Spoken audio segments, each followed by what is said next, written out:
This is more, not so much advertising, it's really entertainment, and therefore it's almost parallel with it being a movie. The first moment when you get these treatments, you're like, wow, this is something very special. It's not your usual ad.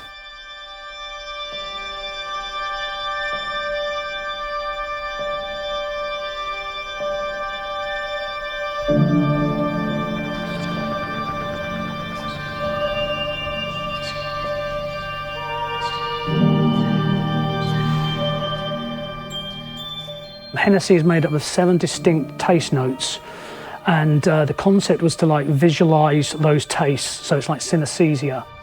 It's like a journey through space and time, through nebulas and planets, and each taste is represented by one of these different planets. Ridley Scott was really hands-on this project. From the first storyboards he drew himself, till all the way till the end, where every meeting we had, which was about once or twice a week, he would storyboard every idea. So we had an exact blueprint we can take to our artists, and they could develop it into the actual shots. My favourite world out of all of them would probably be the Spicy Edge world, the making of the woman. I think that looks really cool. I like the way she builds, and especially the shot of the hand builds. I think that's one of the key moments for me, and I'm watching something quite special here. Making it look like spicy and technical and AI is such a it's such a weird effect. We started to do small tests that are technical, of course, but not much detailed. But that would give us a behavior that we can judge in advance. There was an actor on set, but later on we decided to go full CG because it's so much easier, the integration of these particles that Ridley wanted, and it would be much harder to get CG trails to interact with a real human. It was tricky because we knew that the whole effect would tell the story right. It was moving in a certain way, it would look like spice. The effect itself is looking good if you go close up, if you look at what it's doing internally, but that didn't really tell the whole story. That didn't work for us. We had to come up with really different angles, create some nice camera moves, basically compose the whole sequence together. Otherwise, it was going to look just not right. For every sequence, we had these breathtaking images that our concept department created, representing some of the key shots for each world. When I saw the concept art for Flowing Flame for the first time, I was blown away. You could already tell that this would be something very challenging, certainly nothing that you do every day. We own you with something bigger. It was cool because we only had this small portion shot, just the people inside the cockpit of a glider, and the rest we had to create completely in CG. And we really had to convey this sense of heat. The clouds really had to feel super hot, as if they were almost burning. And this required lots of R&D for the interaction of the glider with the smoke. And we also had to do these lighting effects with red light shining through the clouds and hitting the plane. The rising heat sequence was something I was quite heavily involved in, so I feel quite proud of the work that we achieved in that section.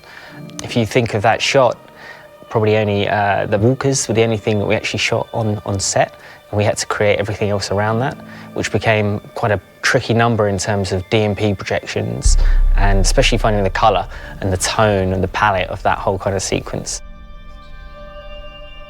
One of the biggest success of this commercial is the idea is so strong, and then it's directed really, really well. I've been on sets before, but just seeing Ridley work, he knows his way around a set. He has 3 cameras working at the same time, and he'll just be sitting there going camera 1, camera 2, camera 3, pull in a little bit more, which is good because we've got to do so many sets. You've only got a week. He needs to be on point for everything, and yeah, he was. Our treatment was continually evolving because Ridley would sketch continually on set, so we need to reference real-world images to correspond with those drawings. For the wood crunch sequence, we had to create a character. The character was called a golem. So he's that kind of wood creature that gathers all the pieces from the wood ground and kind of gets built up progressively. In the end, he cocoons himself, and then a lot of flying birds of the forest just kind of form that kind of dense cocoon around him.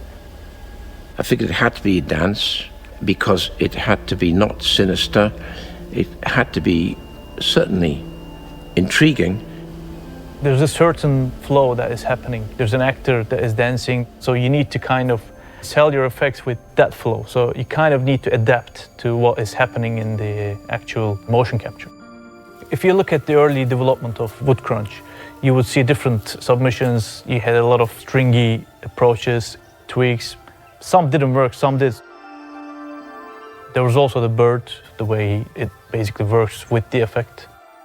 There was this flock, which is another challenge in terms of forming the cocoon, because you can't really have a lot of birds, but you can't have less as well. There's a sweet spot that you need to hit. What we've achieved is, it's a classic kind of mix now of how VFX integrates into normal filmmaking, and how the result, can come together and be kind of a seamless blend of something that's strange and beautiful and cinematic and quirky and all at the same time. So I'm proud of what we did. It looks great.